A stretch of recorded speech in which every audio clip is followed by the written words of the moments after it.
As an owner of the iPad Pro, I believe the iPad Air is a tablet that most people should be getting. So I put my money where my mouth is and I bought one for myself to see if it's truly good enough. This video is sponsored by MOFT, but more on them later. In my hands is the 13-inch version of the M4 iPad Air with 256 gigabytes. I chose this over the 11-inch since I'm someone who does a lot of note-taking and the bigger size feels like writing on regular paper. But before I did any of those things, one of the first things I did notice about this device is that it didn't have Face ID like my phone. Kind of tedious to unlock my iPad with just one finger, so I programmed my fingers on both hands to make the unlocking experience even better. In this world of AI dictation, I still enjoy getting my thoughts out through writing, since I can stay more in a consistent flow for my journaling and morning pages, as well as taking notes while at church. To get the cleanest penmanship, I've always found myself writing horizontally on all my iPads. The mini, the 11-inch iPad Air, and even the 13-inch iPad Pro. So far, the 13-inch display has been the best experience. It's great to know that you can still have a 13-inch display without needing to go all the way to buy a Pro. If there's anything that needs to be Pro though, it's gotta be your Apple Pencil. Since transitioning from the Apple Pencil 2 to this, note-taking has been so much easier. When I'm writing notes in Notability and catch myself making mistakes, all I have to do is just squeeze the pencil, draw a line through my mistake, and continue writing, all while staying in flow. On a spec sheet, the difference between the Apple Pencil 2 and the Apple Pencil Pro is a small change. But when you try it for yourself, it's game-changing. I hardly double tap my pencil at all anymore when it comes to note-taking. But I didn't just buy this iPad for this. Once in a while, I will use this for reading music pieces for church, and my occasional ukulele playing. At first, I try to hold the iPad with one hand, but because of the size of the display, you'll eventually use two hands as it starts to get heavy over time. When I'm playing ukulele, I'm glad that the screen is big enough for me to be able to see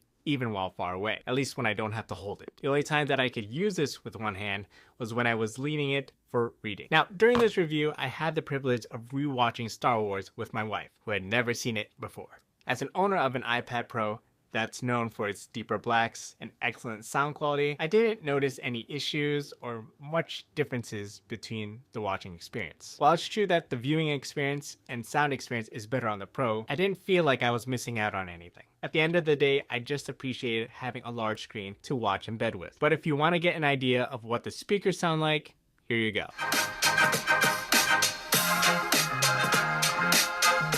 In the effort to get more things done, I do use screen mirroring with the M4 Mac Mini. This is where I usually like to keep my Notion content calendar, Xcode, or cursor when I'm vibe coding. I love being able to seamlessly connect this device to my computer, at least until I want to watch something like Netflix or Crunchyroll on my Mac Mini. Every time this iPad is connected, all the videos for these services black out for a kind of pirating protection. I could watch independently on my iPad, but sometimes I like to watch things 2x speed. Am I the only one who does that? In terms of gaming, I already knew this iPad wasn't going to give me 120 frames per second for that smooth playability. But could I still have a good time with half the frames? When I played Fortnite, I definitely noticed a difference in playability. Was it detrimental to my experience?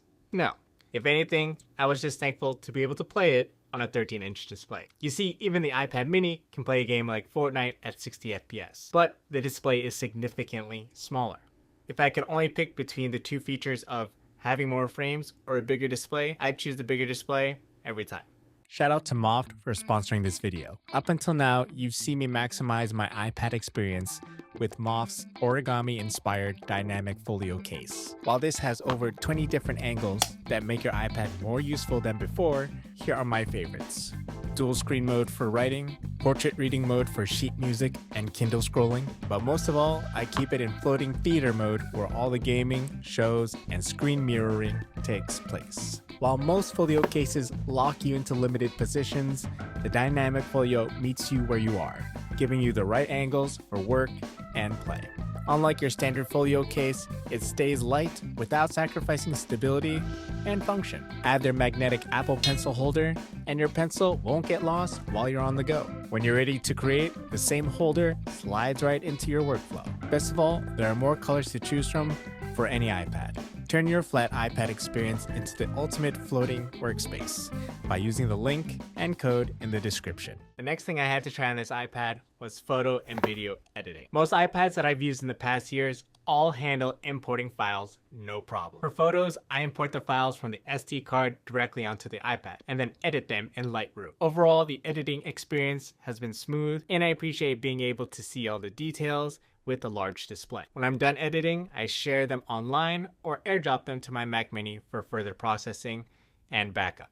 Now for video editing, I have separate workflows. For many of my short form videos, I like to edit with Instagram edits. Although it doesn't utilize the full screen, it does stretch out vertical. This makes it easier for me to be able to pinch and navigate the timeline in the app compared to my iPhone 15 Pro. But for other personal projects like tennis clips and volleyball clips, I use LumaFusion. A lot of the footage that I edit is at 4K 60 frames per second with a single layer of video and photo. Since I only have 256 gigabytes and don't want to fill up the internal storage, I don't copy any video files to the iPad itself, since LumaFusion allows for linking your files directly to the external storage. And so far, it's been great. When I'm done video editing, I'll just export it right to the external storage, or if it's small enough, airdrop it straight to my Mac Mini. Based on the US pricing, the 11-inch M4 iPad Air starts at $749 US, all the way up to $1,349. The 13-inch starts at $949 US, all the way up to $1,549. If you want to add cellular capabilities to any of these,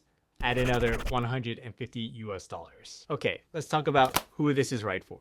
Students, if you can afford it, try to go for the 13-inch, as it's great for note taking. And if you're also a musician, you already know it's the perfect size for your pieces. Photographers, if you want to do some quick and light processing and culling, this is a great place to start and even finish some of your edits. Videographers and editors, you'll be okay for light editing, but you may find yourself lacking your usual resources for titles and any other generators you typically use on desktop, unless you're dedicated to adapting a more iPad-friendly workflow. Gamers, if you're on a budget, this is good to be able to use as a portable gaming device. But if you really want that 120 frames, I recommend going for the Pro, or even a handheld like the ROG Ally. For grandparents who need a bigger display, yes, get this instead of overpaying for the iPad Pro. So after 30 days, is the iPad Air still the iPad that most people should be getting?